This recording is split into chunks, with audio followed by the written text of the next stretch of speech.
Definition రా. సరే వదిలే. ఇప్పుడు భూమి మేఘం మేఘం రాసుకుంటే ఏమి ఉద్భవిస్తుంది?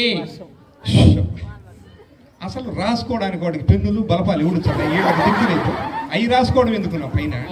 నా ఉద్దేశమే నీకు అర్థం కావడం లేదా? సరే అది వదిలే. ఇప్పుడు భూమి గుండ్రంగా ఉంది ఎట్ట చెప్తావా? నోట్తో. ఏ నువ్వు వేరే దాంతో చెప్తావేమో చెప్పు. సరే ఓకే. నెయ్యి ఎండలో పెడితే ఏమైతుంది? కుక్క తగ్గిపోతుంది. ఎండలో పెట్టి ఊరుకుంటే కరుగుతుంది. కరగకముందే కుక్క. Language language mind your language. Okay. పడవ రాయి. మా ఊర్లో మా వదిన అట్టే అంటా ఉండే. పడవ రాయి. పడవ నీటి మీద తేలుతుంది, రాయి మునిగిపోతుంది. ఏమి దాని వెనక సైంటిఫిక్ రీజన్? సైంటిఫిక్ గా బొంగ. పడవకు డ్రైవర్ ఉంటాడు, రాయికి ఎవడుంటాడు, అందుకని మునిగిపోతుందా? అంతే. ఇదే నేనే నీకు ఒక్క ఆశయం కూడా లేదా? ఈ ఒక ఉన్నతంగా ఏదన్నా నువ్వు ఏంటి ఏంటి మాట్లాడుతూ ఉంటే ఏందో అనుకుంటాను. నాకు ఒక్క ఆశయం ఏంది, అందరికీ ఒక్కొక్క ఆశయం ఉంటుంది. నాకు 2 ఆశయాలు ఉన్నాయి. ఏంటియో? ఒకటి జీర్ణాశయం, 2 మూత్రాశయం. అది కూడా మాట ఆ ఆశయాలు కాదురా నాయన.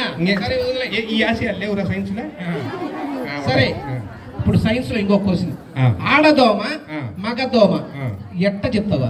ఆడదోమ అయితే అద్దం ముందు అవుతుంది, మగదోమ అయితే మందు మీద అవుతుంది.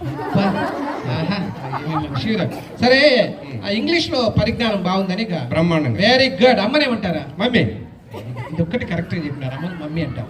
నాయన డమ్మీ. నాయన డమ్మీ అంటారని మాకు తెలీదా సార్?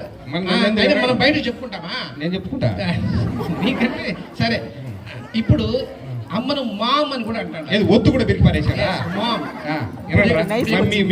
ఒత్తులు రాకుండా మామ్ అంటారు. అదే పిన్నమ్మన మినిమం, పెద్దమ్మన మాక్సిమం. అబ్బా ఏమి ఇంగ్లీష్ అంతే. English sir Ramanayya sir. సరే ప్యాంట్. ప్యాంట్ ఏకవచనమా బహువచనమా? ప్యాంట్.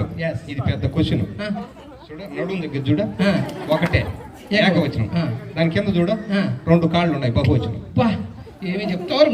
సరే ఇప్పుడు నేను ఒకటి ఒక వర్డ్ చెప్తా, దాన్ని నువ్వు ట్రాన్స్లేట్ చేయి. సరే. వర్షం పడుతుంది ఇంగ్లీష్ లో ట్రాన్స్లేట్ చేయి. The rain will come. అబ్బా వెరీ గుడ్. వర్షం పన్నే పడుతుంది. ది రెయిన్ విల్ కమ్మే కమ్ము. దేవుడా. సరే